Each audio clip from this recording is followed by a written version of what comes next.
yang mana kita masuk Maghrib tadi bermulanya 9 Zulhijjah. Secara rasmi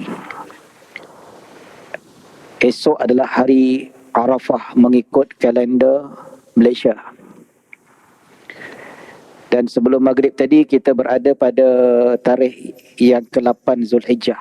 Bismillahirrahmanirrahim. Assalamualaikum warahmatullahi wabarakatuh. Alhamdulillah nahmaduhu wa nasta'inuhu wa nastahdihi wa nastaghfiruh. Wa na'udzu billahi min shururi anfusina wa min sayyiati a'malina. Man yahdihillahu fala mudilla lah wa man yudlil fala hadiya lah. Asyhadu an la ilaha illallah wahdahu la syarika lah wa asyhadu anna sayyidana Muhammadan abduhu wa rasuluh. Allahumma salli wa sallim wa zid wa barik ala sayyidina Muhammad abdika wa rasulika an-nabiyyil ummi wa ala alihi wa sahbihi ajma'in. Subhanaka la ilma lana illa ma 'allamtana innaka antal alimul hakim. Rabbi shrah li sadri wa yassir li amri wahlul 'uqdatan min lisani yafqahu qawli, amma ba'd. Alhamdulillah thumma alhamdulillah. Syukur pada Allah Subhanahu wa taala atas segala nikmat dan limpahan kurniaan daripada Allah. Dengan izinnya kita dapat bertemu dan berhimpun pada malam yang berbahagia ini, yang mana kita masuk Maghrib tadi bermulanya 9 Zulhijjah. Secara rasmi esok adalah hari Arafah mengikut kalender Malaysia. Dan sebelum Maghrib tadi kita berada pada tarikh yang ke-8 Zulhijjah. Dan kita tengok yang berbuka puasa yang di belakang sana menjamu selera, alhamdulillah. Mereka diberi kekuatan untuk menjalankan ibadah puasa, tuan-tuan. Yang mana kita berada dalam 10 awal Zulhijjah. Dalam kitab Nihayatul Muhtaj yang dikarang oleh Al-Imam Ar-Ramli rahimahullahu taala, beliau mengatakan bahawa sepakat para ulama disunatkan berpuasa daripada 1 Zulhijjah sehingga ke 8 Zulhijjah. Disunatkan berpuasa bagi mereka yang pergi mengerjakan haji dan mereka yang tidak mengerjakan haji. Orang yang pergi haji pun disunatkan berpuasa daripada 1 hingga ke 8 Zulhijjah. Manakala 9 Zulhijjah disunatkan berpuasa iaitu pada hari Arafah untuk mereka yang tidak mengerjakan haji sahaja. Mereka yang mengerjakan haji, kalau sekarang ni ikut takwim Arab Saudi hari ni, mereka dimakruhkan. Kalau mereka berpuasa juga pada 9 Zulhijjah ini hukumnya makruh. Nah, ini yang ditegaskan oleh para ulama. Dan insya-Allah tuan-tuan, pada besok hari adalah yang mana disebutkan sebagai hari Arafah, kita disunatkan berpuasa. Kalau hari ini kita berpuasa atas umum fadilat kita memperbanyakkan ibadah, iaitu daripada 1 hingga ke 8 seperti mana disebutkan tadi, yang mana dalam satu hadis yang diriwayatkan oleh Ibnu Abbas radhiyallahu anhuma bahawa Nabi SAW bersabda, "Ma min ayyamil amali salihi fiha ahabba ila Allah min hadhihi al-ayyami, ya'ni ayyamal 'ashri." Ini kata tidak ada hari amalan yang paling dicintai oleh Allah Subhanahu wa taala berbanding hari-hari yang lain kecuali hari-hari ini, iaitu 10 awal Zulhijjah. Nabi kata 10 Zulhijjah ini, iaitu daripada 1 sampai 10 Zulhijjah adalah hari beramal. Nabi kata ayyamul amalis salih, hari-hari untuk beramal saleh. Ahabba ilallah, yang paling dicintai oleh Allah. Maka 1 sampai 10 Zulhijjah kita digalakkan banyak beribadah, termasuk berpuasa. Kecuali 10 Zulhijjah tak boleh berpuasa, hukumnya haram. Sebab Nabi mengharamkan kita berpuasa pada 10 Zulhijjah Dan begitu juga Nabi mengharamkan umatnya berpuasa pada hari-hari tasyrik 11, 12 dan 13 Zulhijjah. So 4 hari, 10, 11, 12, 13 adalah hari kita mengerjakan ibadah korban. 10 hari raya Aidul Adha, 11, 12, 13 hari-hari tasyrik. Nabi kata ayyamut tasyriqi ayyamut tasyriki yaumul akli wasyurbi. Nabi kata hari-hari tasyrik adalah hari makan dan minum, juga hari yang tidak boleh kita berpuasa. Jadi kita berpuasa pada hari ini adalah sebab atas umum fadilat kita digalakkan untuk beribadah pada awal 10 Zulhijjah. Bukan hari ini berpuasa disebabkan kita ikut kalender Arab Saudi, yang mana Arab Saudi hari ini adalah hari wukuf di Arafah. So ada yang beranggapan kita kena puasa ikut takwim Arab Saudi. Betul ke tidak? Jadi tuan-tuan dan puan-puan dirahmati Allah Subhanahu Wa Taala, dalam isu ini suka saya bawa untuk kita berfikir. Bincang tentang isu ini untuk kita berfikir dengan cara waras. Berfikir dengan cara yang realistik.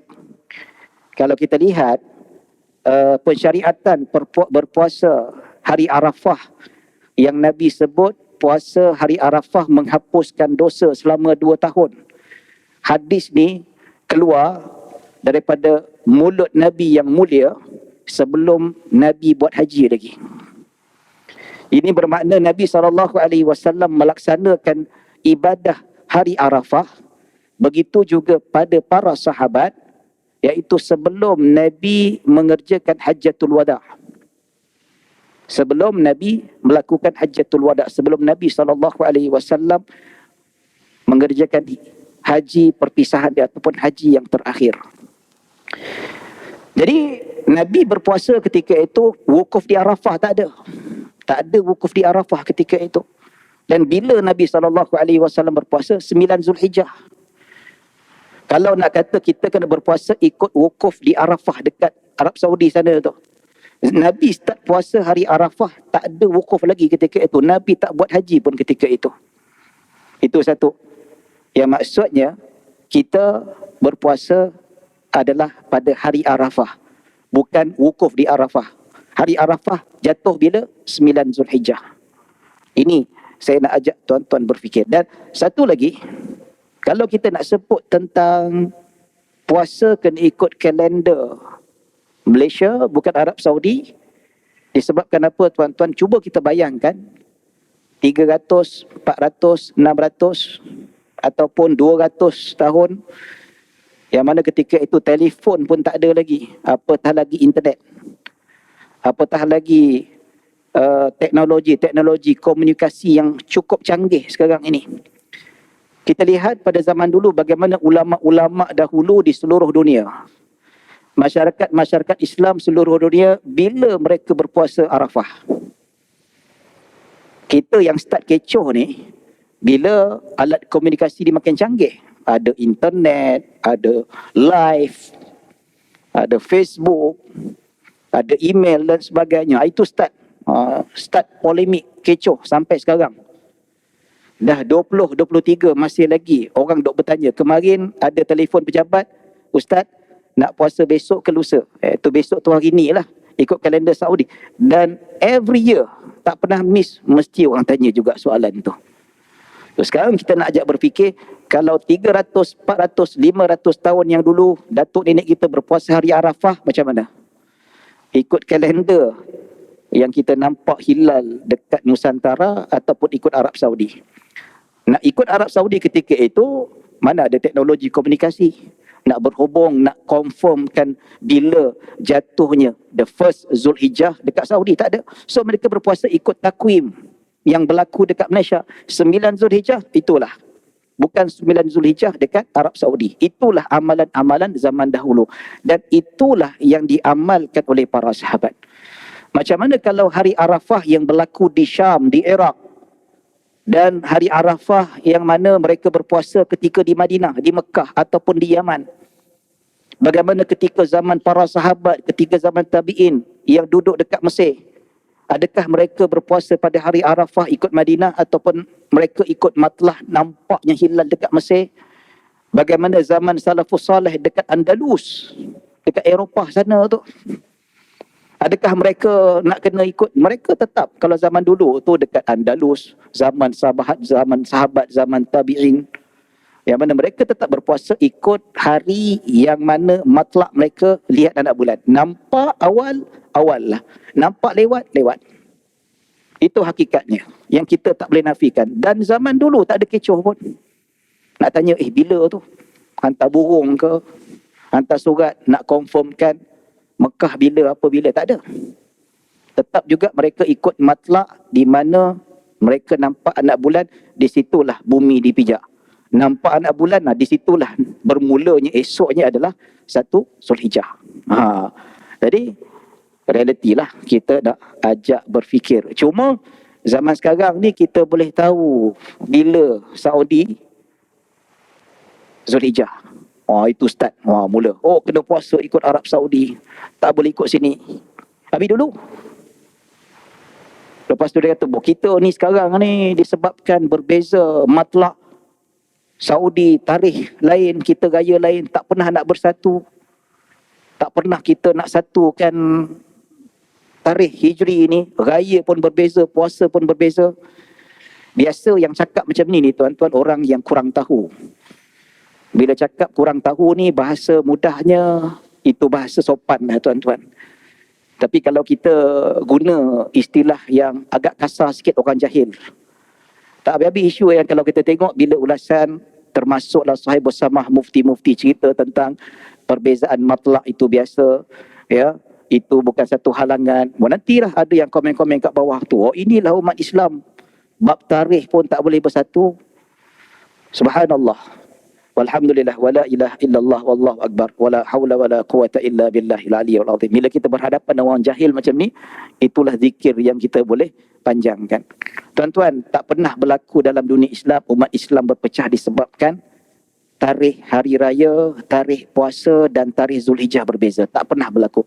Daripada zaman Nabi, zaman Khulafa Ar-Rashidin, zaman Bani Umayyah, zaman Bani Abbasiyah, sampailah Uthmaniyah, sampailah zaman penjajah dan sehingga pada hari ini. Tak pernah direkodkan umat Islam berperang disebabkan berlainan tarikh hari raya. Tidak pernah. Dan bila kita kata itu biasa benda berlaku, dan itu berlaku dan itu secara tidak boleh kita nak ubah, dan kita mengikut perintah Nabi SAW. Kita ikut perintah Nabi. Berbeza matlak ni sebab kita ikut perintah Nabi. Nabi kata, sumu li ru'yatih wa aftiru li ru'yatih. Nabi kata, berpuasalah dengan melihat anak bulan dan berhari rayalah dengan melihat anak bulan. Fa in ghumma alaikum fa aqbilu alaihi al-iddah. Nabi kata, kalaulah samar, mendung, tak nampak, maka lengkapkanlah 30 hari. Nabi sendiri yang cakap macam tu. Bahkan dalam Al-Quran Allah Subhanahu wa taala sebut, faman syahida minkum asyhara falyasum. Nabi kata, apabila kamu nampak anak bulan maka berpuasalah. So nampak anak bulan berpuasa, tak nampak anak bulan tak perlu berpuasa. Ini bukan masalah penyatuan tarikh takwim, tidak, tetapi ini perintah Allah dan perintah Rasulullah sallallahu alaihi wasallam. Maksudnya kita dekat Nusantara ni nampak anak bulan raya, nampak anak bulan puasa, nampak anak bulan tomorrow is the first Zulhijjah. Itu yang perintah Nabi. Tak nampak, Nabi kata fa in ghumma alaikum, kalau tertutup dengan awan, terlindung, kita tengok tak nampak, fa akmilu alaihi li'iddah, maka lengkapkanlah hari 30 hari. So kalau besok kita nak puasa, nampak anak bulan Syaban jadi 29, tak nampak 30, itulah perintah Nabi. So Malaysia nampak raya, Saudi tak nampak, tak raya. Saudi nampak raya, kita tak nampak, tak raya, puasa lagi. Itulah perintah Nabi SAW. Dan berlaku pada zaman Nabi SAW, berlaku pada zaman para sahabat. Dalam hadis yang masyhur, hadis yang sangat-sangat sahih, tak dipertikaikan kesahihannya, yang mana Madinah puasa awal, dekat Syam lewat 1 hari. Ini sejarah fakta. Semua tahu. Dan golongan tabi'in datang jumpa Ibnu Abbas. Wah Ibnu Abbas, macam mana Madinah awal? Macam mana Syam boleh lewat satu hari berpuasa? Maksudnya kita kat Madinah ni awal sehari. Dekat Syam. Syam dekat mana tuan-tuan? Syam dekat Palestin, dekat Jordan, dekat Syam, dekat Syria. Itu Syam. Madinah. Madinah puasa awal sehari. Di belah-belah Syam sana tu lewat sehari. So tabi'in tanya kepada para sahabat, terutama kepada Ibnu Abbas, macam mana boleh jadi macam ni? Kenapa berbeza? Apa kata Ibnu Abbas radhiyallahu anhu? Hakadha amarana Rasulullah sallallahu alaihi wasallam. Beginilah yang diperintahkan oleh Nabi sallallahu alaihi wasallam. So kita nak pertikaikan perbezaan anak bulan, perbezaan nampak tak nampak, raya tak nampak, tak bersatu dan sebagainya. Pada zaman salafus saleh, Madinah puasa awal, Syam lewat sehari. Ada orang pertikaikan, Ibnu Abbas kata beginilah perintah Nabi. You nampak puasa tempat you, yang tak nampak sana tak payah puasa. Itu conclusionnya, simple. Kalau dia faham fakta, habis settle, tak ada masalah. Jadi itulah saya nak bawa berfikir. Puasa Arafah tu ikut Saudi ke, ikut waktu takwim Malaysia. So tabiat perbezaan matla, tabiat perbezaan nampak hilal atau tidak, itu biasa. Berlaku pada zaman salafus saleh. Yang mana zaman itu jauh lebih mulia daripada kita, tuan-tuan. Nabi kata khairul quruni qarni, ataupun dalam riwayat khairun nasi qarni, thumma alladhina yalunahum, thumma alladhina yalunahum. Nabi kata sebaik-baik manusia adalah manusia pada kurunku. Kemudian kurun seterusnya dan kurun seterusnya. 300 kurun emas. 3 kurun keemasan. Generasi terbaik. Ketiga, zaman sahabat, zaman tabi'in dan ba'd tabi'in. Sudah berlaku perbezaan matlak, perbezaan nampak anak bulan. Tak pernah berlaku pun peperangan. Umat Islam tetap bersatu. Umat Islam membesarkan empire je. Tak pernah berlaku. Ni tiba-tiba tak dapat raya dengan kawan dekat Singapura, nak mengamuk pula. Apa sini? Kita tak raya. Kita raya, Singapura tak raya. Nasib dia lah, tak nampak. Dia punya matlak berbeza dan sebagainya. Jadi, tuan-tuan dan puan-puan dirahmati Allah Subhanahu Wa Taala. Jadi, itulah kalau kita lihat. Pertama, zaman Nabi SAW, haji belum ada lagi. Nabi tak buat haji. Dan puasa hari Arafah sudah berlaku. Dan Nabi berpuasa 9 Zulhijjah. Bukan Nabi tunggu berwukuf di Arafah, di Mekah ketika itu. Wukuf Arafah belum ada lagi, tuan-tuan.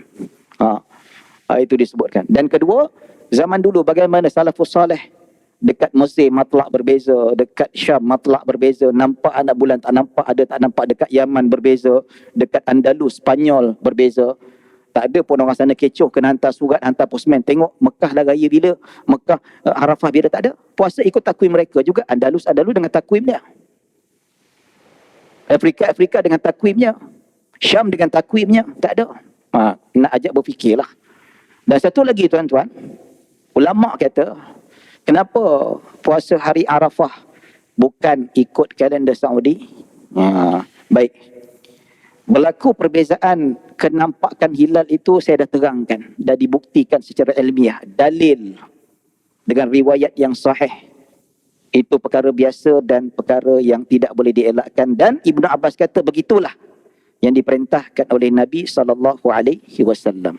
Baik. Okey.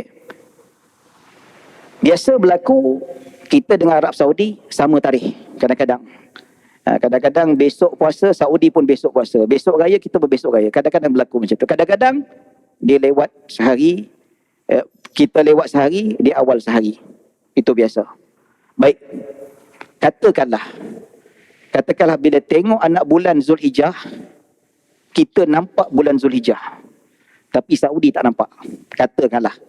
Katakanlah. Boleh berlaku tak? Possibility boleh berlaku. Dibuatnya Saudi mendung, kita cerah cahaya, nampak bulan Zulhijjah, okey. Zulkaedah 29 hari sahaja. Bermakna besok Malaysia, Nusantara 1 Zulhijjah. Saudi tengok tak nampak anak bulan tebal, awan tebal, tak nampak anak bulan. Jadi Arab Saudi kata, okey, kita punya Zulkaedah 30 hari. Lusa baru 1 Zulhijjah. Maksudnya kita awal. Saudi lambat. So bila kita 2 Zulhijjah, Saudi baru 1 Zulhijjah. Kita kita awal sehari. Ya. Jadi bila kita dah awal sehari tuan-tuan, maksudnya bila kita berada pada 9 Zulhijjah, mereka pada 8 Zulhijjah. Okey? Baik. Ini nasib yang kita tengok ni, Saudi awal sehari. So kita hari ni, besok baru Arafah. Di hari ni dah Arafah dah. Baik, cuba kita terbalikkan.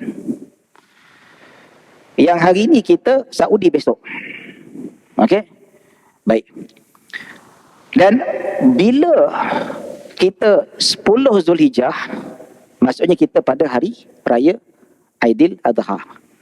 Dan ketika itu Saudi baru 9 Zulhijjah, orang sedang wukuf di Arafah. Maksudnya dia 9 Zulhijjah hari Arafah, kita 10 Zulhijjah sebab kita nampak awal. Okey, jelas. Baik. Kalau nak ikut puasa kalender Arab Saudi, boleh tak kita puasa 10 Zulhijjah ikut kalender Arab Saudi? 9 Zulhijjah. Mana boleh?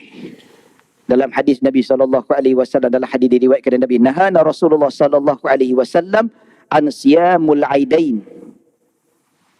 Sesungguhnya Nabi SAW melarang kami daripada berpuasa 2 hari raya, iaitu hari raya Aidul Adha dan Aidul Fitri. Tak boleh, haram, ijma' ulama' tak boleh berpuasa sebab Nabi mengharamkan berpuasa pada 2 hari raya. So kononnya kalau kita dah ikut takwim Arab Saudi, kita dah 10 Zulhijjah, Arab Saudi 9, hari tu hari wukuf. Jadi nak konon ikut Arab Saudi, puasalah hari 10 hari bulan.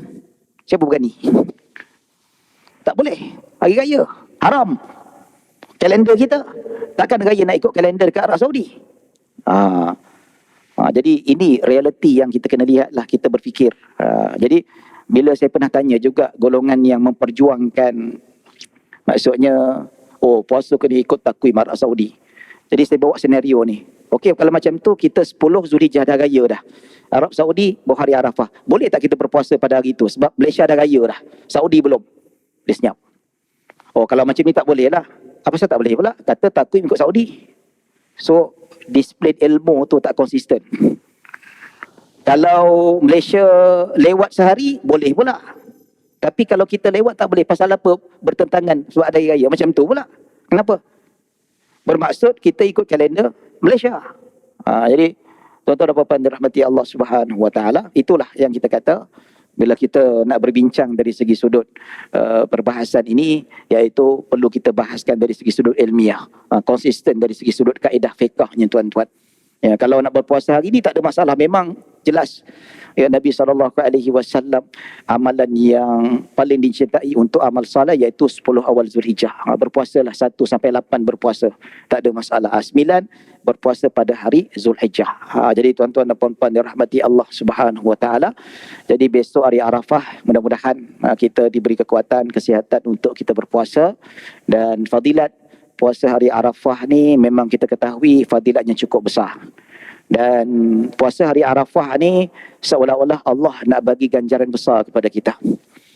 Orang yang pergi haji ni tuan-tuan, yang mana Nabi SAW sebut raja'a kama waladathu ummuh. Orang balik haji, dia dapat haji mabrur. Nabi kata dia pulang daripada haji seolah-olah dia baru dilepas lahir daripada perut ibunya, tak ada dosa, bersih. Jadi hari Arafah ni merupakan kurniaan Allah Subhanahu Wa Taala untuk kita menyamai fadilat orang yang mengerjakan haji. Jadi orang yang pergi mengerjakan haji tidak disunatkan berpuasa hari Arafah sebab mereka memerlukan tenaga. Dan hari Arafah tu mereka duduk di tengah padang pasir yang panas, udara yang panas berhaba. Lebih-lebih lagi pada zaman tahun ni tuan-tuan, ya, cuaca hampir 50 darjah Celsius. Kita ni baru 37 pun dah mencanak, naik panas dan sebagainya. Jadi mereka digalakkan sepanjang hari Arafah itu banyak berzikir, banyak beribadah.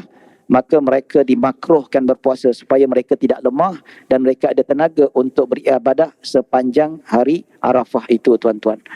Jadi tuan-tuan dan puan-puan dirahmati Allah Subhanahu wa taala, kita yang tak dapat pergi haji ini, Allah nak bagi tempias, Allah nak bagi juga fadilat yang mana Allah kasih kepada kita, yang kita tidak terpilih untuk mengerjakan haji ini, dapat ganjaran yang cukup besar. Sekurang-kurangnya kita dapat pengampunan 2 tahun seperti mana yang disebutkan oleh Nabi SAW, ahtasibu yukaffiru sanatain.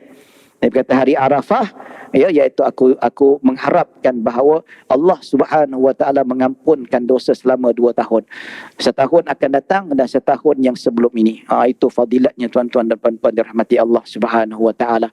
Jadi pada keesokan harinya adalah hari raya korban. Ni dia mencanak ni tuan-tuan, 1, 2, 3 sampai 8 hari bulan kita digalakkan beribadah. Nabi sebut adalah hari-hari ibadah amal soleh yang paling dicintai oleh Allah Subhanahu wa taala. Lepas tu 9 hari Arafah kita berpuasa, berdoa, dan Nabi SAW sebut tidak ada doa yang terbaik kecuali pada hari Arafah. Dan hadis menyebutkan bahawa tidak ada hari yang maha luar biasa pembebasan daripada api neraka yang Allah kurniakan kepada hamba-hambanya. Pada hari Arafah, dalam hadis yang sahih, Nabi SAW sebut tidak ada hari yang Allah kurniakan pembebasan hamba-hambanya daripada api neraka yang luar biasa banyaknya, melainkan pada hari Arafah.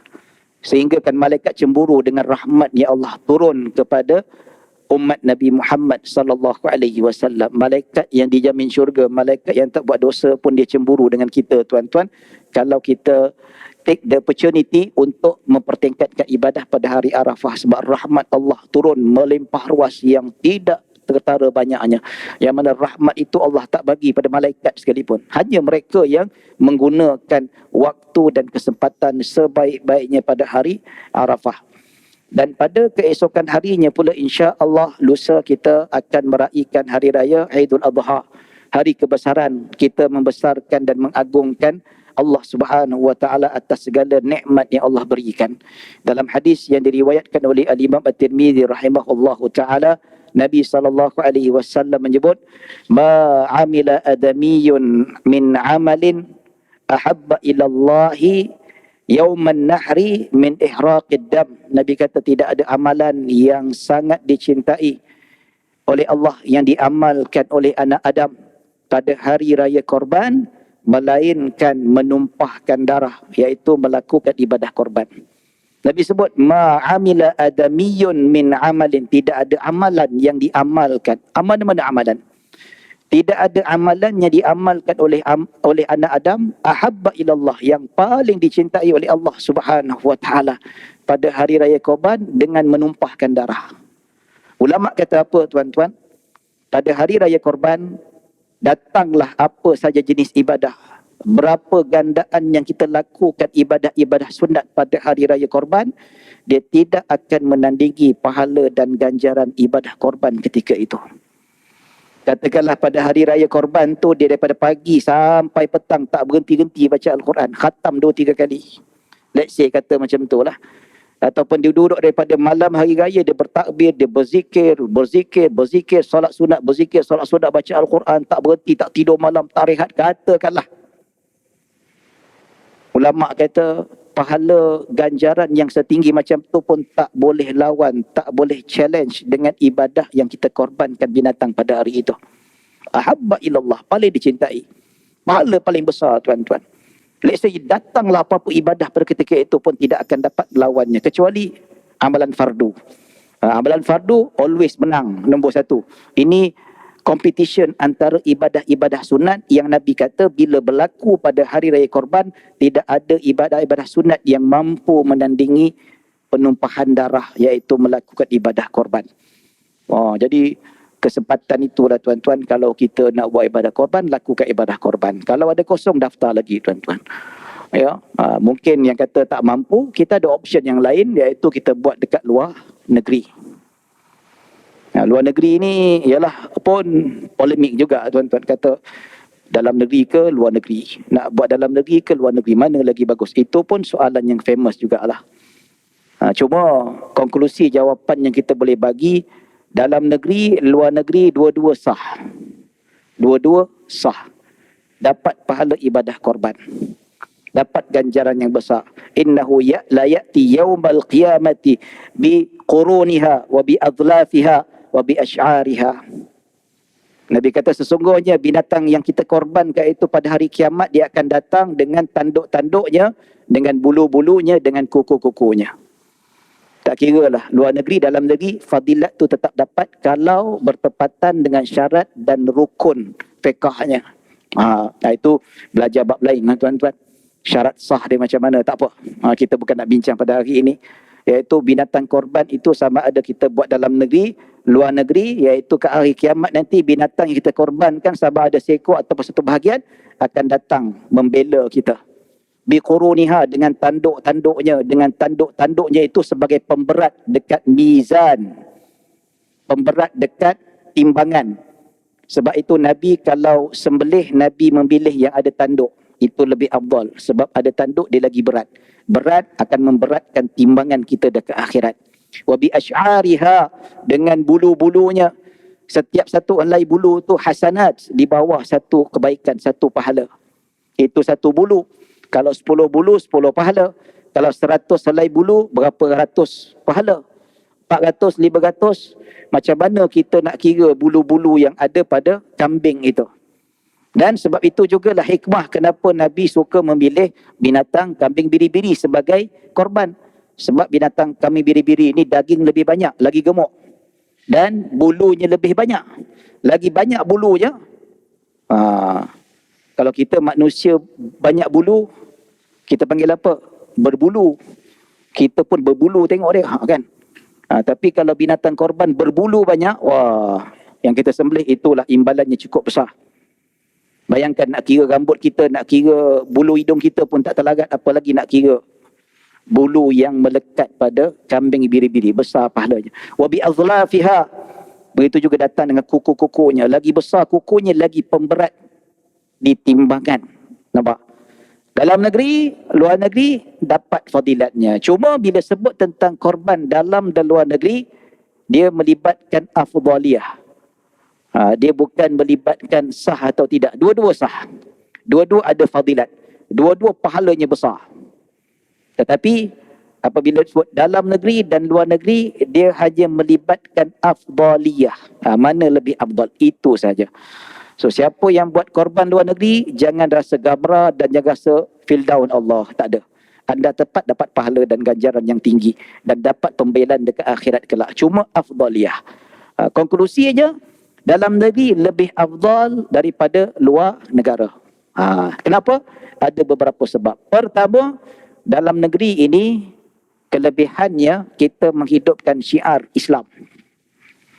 Syiar Islam maksudnya apa? Syiar Islam ni syiar keagamaan yang kita digalakkan untuk zahir pada seluruh alam. Biar orang nampak. Nampak jelas. Macam azan, macam solat berjemaah. Kena buat dalam bentuk orang ramai boleh tahu. Macam azan, syiar. Tak boleh kita nak matikan, tak boleh kita nak, tak payah zaman sekarang ni azan tak perlu mikrofon. Tidak. Dia bukan masalah teknologi. Zaman sekarang ni tak perlu loudspeaker azan sebab handset pun dah ada azan. Radio pun dah ada, buat apa loudspeaker. Dia bukan masalah teknologi, tetapi azan ini syiar yang menjadi tanggungjawab kita untuk kita zahirkan supaya Islam tu nampak gah. Itu. Tapi kalau orang bising setengah jam sebelum subuh pasang Al-Quran, setengah jam pasang tarhim, ya, sebelum maghrib 1 jam baca, itu orang bising tak apa. Sebab itu bukan tuntutan.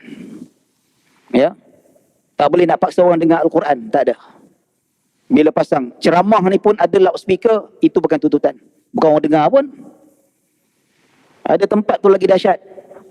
Qiyamul Lail Ramadan pukul 4 pagi loudspeaker. Kegila apa tu? Gila betul JK, tak ada otak betul. Jais pun dah keluar surat dah. Jawi pun dah keluar surat daripada tak boleh lagi loudspeaker kecuali azan. Betul lah, saya setuju tuan-tuan. Mungkin mana-mana masjid masih buat, itu terserah, tapi saya peribadi saya tak setuju. Yang wajib kita pertahankan azan. Azan yes, kena loudspeaker always. Tak boleh kita nak siapa marah ke, Muslim ke non-Muslim ke, tak pedulilah. Ya. Tapi ini pandangan dan ini bertepatan dengan perkeliling yang dikeluarkan oleh Jabatan Agama Islam Selangor. Ini atas arahan yang Duli Yang Maha Mulia Tuanku Sultan Selangor. Jadi tuan-tuan dan puan-puan dirahmati Allah Subhanahu Wa Taala, ini perlu diperjelaskan. Jadi bila kita buat korban dalam negeri, bermakna kita menyebarkan syiar, kita menguatkan syiar Allah. Kita disunatkan memperkuatkan, menzahirkan syiar di tempat kita sendiri. Kalau dekat Kemboja, biar orang Kemboja yang buat. Afrika, biar orang kata. Tapi tak apalah. Kita menyemarakkan syiar dekat tempat orang lain pun tak ada masalah. Dia dari segi sudut afdaliyah. Syiar Islam itu disebarkan oleh orang tempatan. Itu paling afdal. Jadi satu lagi ni, bila nak sebut tentang syiar Allah ni, syiar Nabi Muhammad SAW yang Nabi tunjukkan ini, pada tahun lepas, tahun 2021, yes, tahun 2021 ataupun 2022. Sebab sekarang ni tuan-tuan, dunia dekat, termasuk Malaysia dah tuan-tuan, kita tengok masyarakat kita ni makin pelik lah, makin pelik. Ya.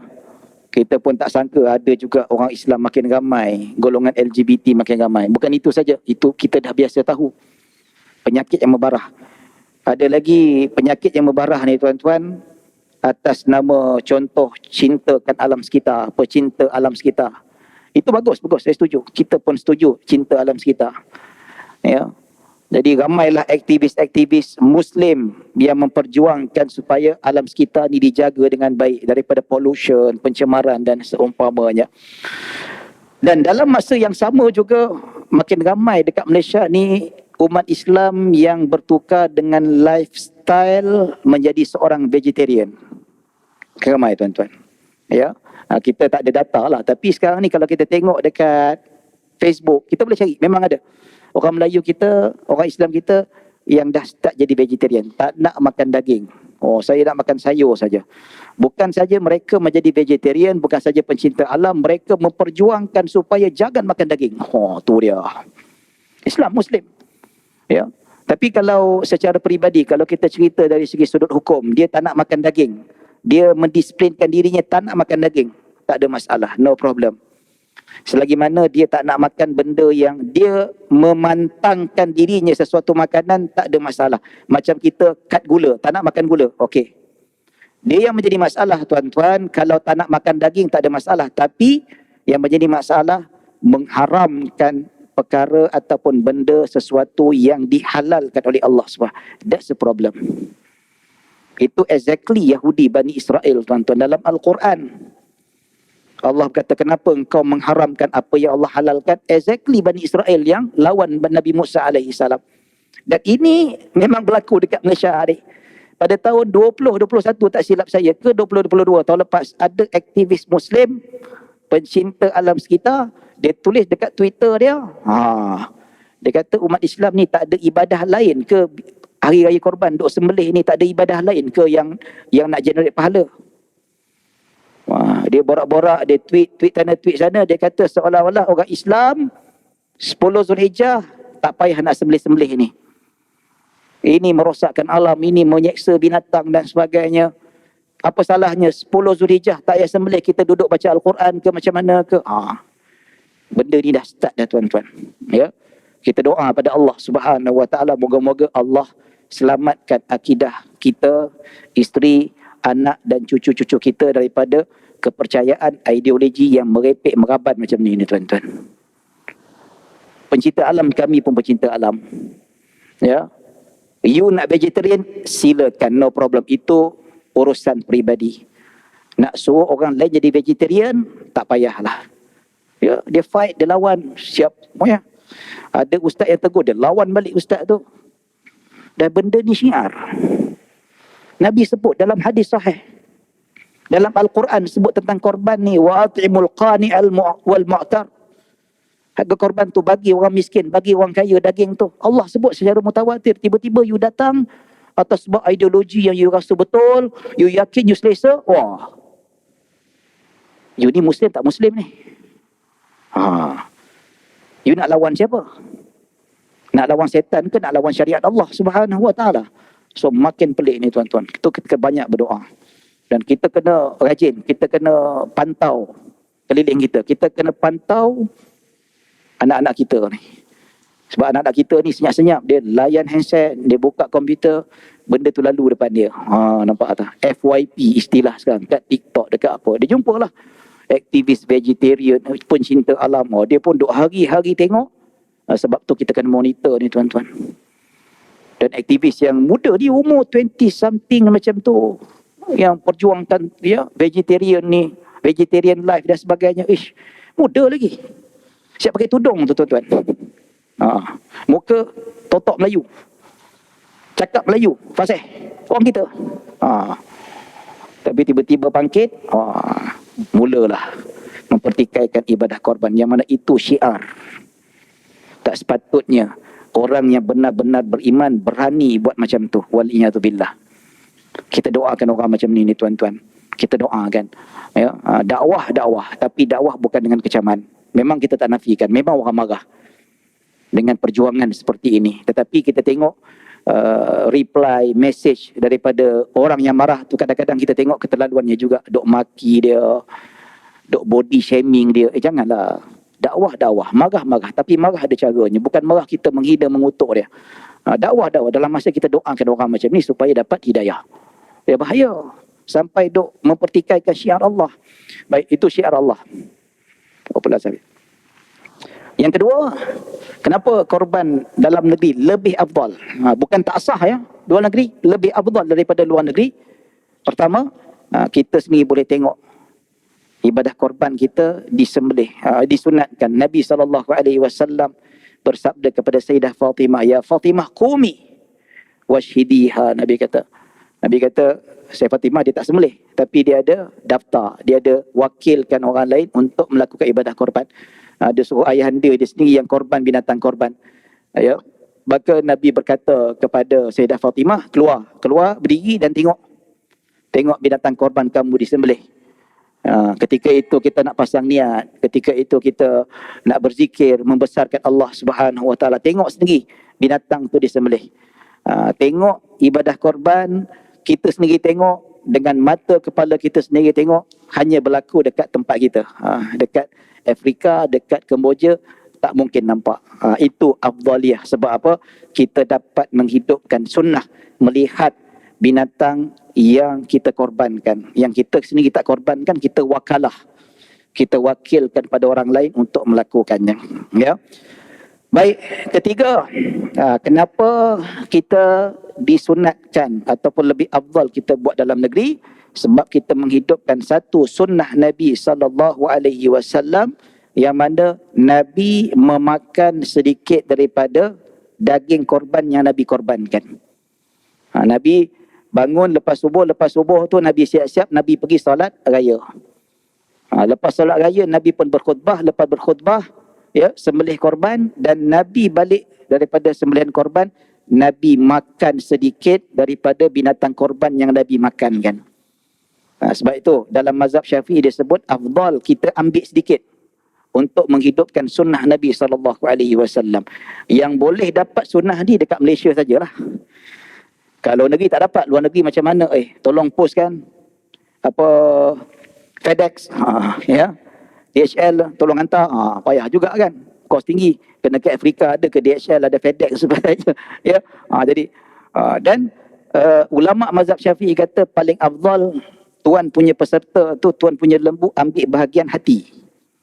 Sebab dalam riwayat Al-Baihaqi dalam kitab Sunan Kubra diriwayatkan bahawa Nabi SAW makan daripada bahagian hati lembu ataupun kambing itu. Tapi kalau nak ambil daging pun tak ada masalah, yang penting disunatkan. Ini yang disebut sebagai sunnah Nabi SAW. Sebab itu kalau kita tengok dalam mazhab Syafi'i, dia terangkan tentang azan ke belum? Belum lagi. 2 minit. Okey ya. Jadi arti kata bila kita jadi peserta ibadah korban, maka disunatkan kita ambil sedikit. Ambil sedikit saja. Lebih kurang dalam setengah kilogram, 1 kilogram kita ambil untuk kita. Lepas tu yang the rest bahagian kita hadiahkan kepada orang bukan fakir miskin, dan kita sedekahkan kepada fakir miskin. Itu paling afdal. Dalam kitab Bushrul Karim, salah satu rujukan kitab fiqh mazhab Syafi'i, kata disunatkan paling afdal kita ambil beberapa suap. Lebih kurang dalam setengah kati ataupun satu kati paling banyak itu kita ambil, dan lebihnya kita sedekahkan kepada fakir miskin dan kita hadiahkan kepada bukan fakir miskin walaupun jutawan sekalipun.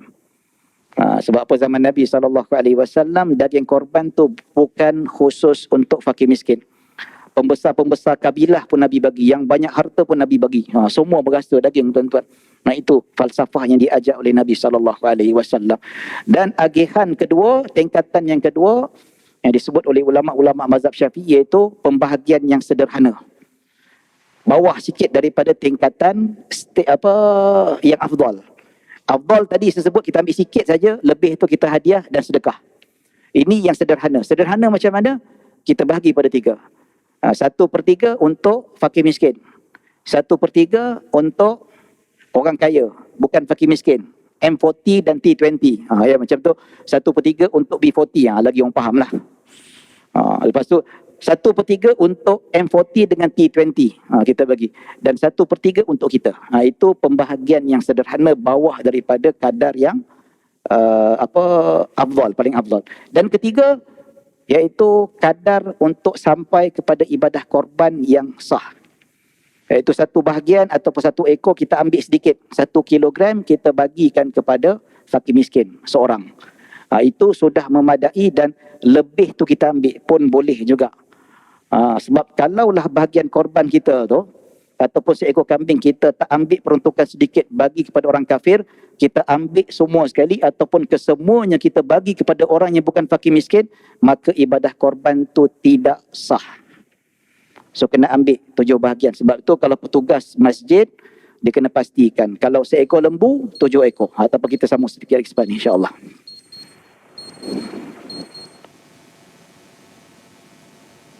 Tuan-tuan dan puan-puan rahmati Allah, kita sambung sedikit tentang tingkatan agihan korban, iaitu peringkat yang paling rendah sekali. Dia bukan afdal, dia paling rendah. Maksudnya mendapati tingkatan yang ketiga ini ibadah korbannya sah. Jadi sedikit, sama ada 1 kati setengah kilogram, katakanlah 1 bahagian kita ada 10 kilogram. Itu bahagian, setiap bahagian lembu korban. So kita ambil sedikit, ya. Pastikan ada sedikit portion wajib diserahkan kepada fakir miskin. Seperti pihak masjid buat. Kalau 7 bahagian untuk seekor lembu, pengurusan dikena pastikan bahawa ada setiap 7 tu mesti diperuntukkan. Contoh, 1 bahagian diambil setengah kilogram. Jadi kalau 7 berapa? 3,5 kilogram. Jadi setiap seekor lembu tu 3,5 kilogram dipisahkan. Ini untuk fakir miskin. Di sekitar USJ, di sekitar Subang Jaya ni ada, insya-Allah ramai boleh bagi. Kalau jenis katakanlah 1 bahagian tu tak ada sedikit, tak ada seorang pun portion yang diserahkan kepada fakir miskin, maka ibadah korban itu tidak sah.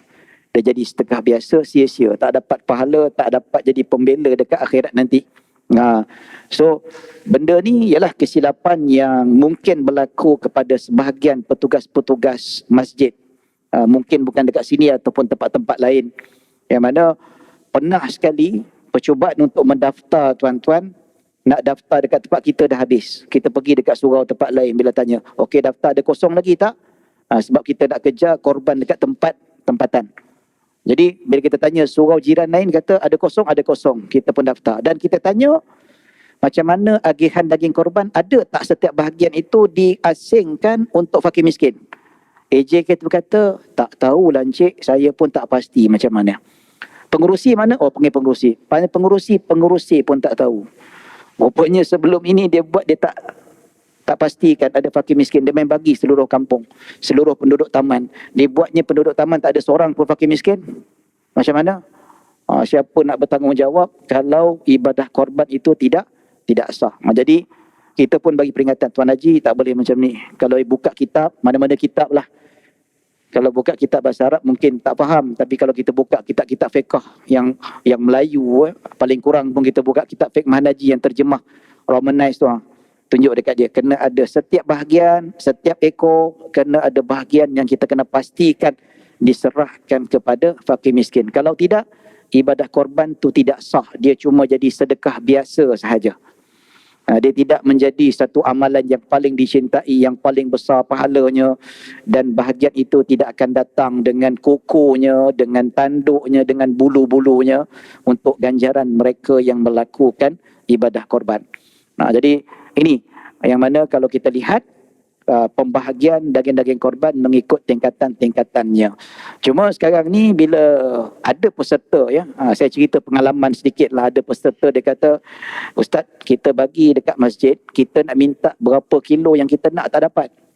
Masjid yang tentukan. Kata macam mana Ustaz? Saya kata kalau kita nak daging berapa banyak yang kita nak, kita mungkin susah sebab untuk pengurusan masjid dia akan tentukan, contohnya lah peserta hanya dapat 2 ke 3 kilo sahaja.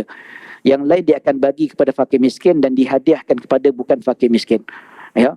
Tapi ada peserta yang nak lebih, dia kata. Nak lebih itu minta dan budi bicara kepada pengurusan. Tapi dia kata pengurusan tak bagi. Kenapa tak bagi? Saya kata pengurusan tak bagi itu pihak pengurusan. Kenapa? Sebab kita sebagai peserta, kita dah wakalahkan, kita dah wakilkan kepada pihak pengurusan untuk menguruskan urusan sembelihan daging korban dan agihan. So, borang kita temeterai akad dan kita temeterainya perjanjian. Okey, tanda tangan, bayar duit secara officially, secara rasminya, pengurusan masjid menjadi wakalah kita untuk uruskan siapa menyembelih, siapa sembelih di mana dan juga pengurusan agihan. Jadi bila kita dah serahkan wakalah untuk agihan itu, bermaksud kita dah bagi kuasa kepada pengurusan untuk buat agihan. So bila kita dah bagi kuasa pada pihak pengurusan, so pihak pengurusan berdasarkan persetujuan peserta, dia boleh tentukan berapa banyak yang boleh didapatkan oleh peserta dan penduduk-penduduk kampung. Jadi saya kata, macam mana Ustaz kalau nak daging banyak sendiri, kata pertama cari mana-mana masjid surau yang boleh bagi daging lebih. Kalau tak ada, sembelih sendiri. Sembelih sendiri kita boleh ambil berapa banyak kita nak. Jadi itulah. Jadi kadang-kadang ada peserta tak faham. Nak minta lebih tak boleh. Apalah ni? Tapi kita dah sepakat, kita dah berjanji. Kita dah wakalahkan, bagi kuasa penuh kepada pengurusan untuk tentukan agihan secara adilnya supaya semua dapat, miskin kaya semua dapat. Jadi atas sekarang itu kita dah wakalahkan dia, maka itu tertakluk kepada budi bicara pengurusan. Jumpa pengurusi, Tuan Haji, saya ni bukan senang nak korban ni, simpan duit 3-4 tahun baru dapat satu bahagian ni, boleh tak bagi lebih sikit ke sekilo 2? Itu budi bicara pengurusi, biasa dia bagi tuan-tuan. Tak? Ya. Jadi kadang-kadang dituntut haknya itu. Sedangkan wakalah sudah diserahkan tuan-tuan. Ini kena fahamlah, kena faham. Dan kita kena trust pihak pengurusan untuk menguruskan sembelihan dan daging korban sebaik-baiknya insya-Allah.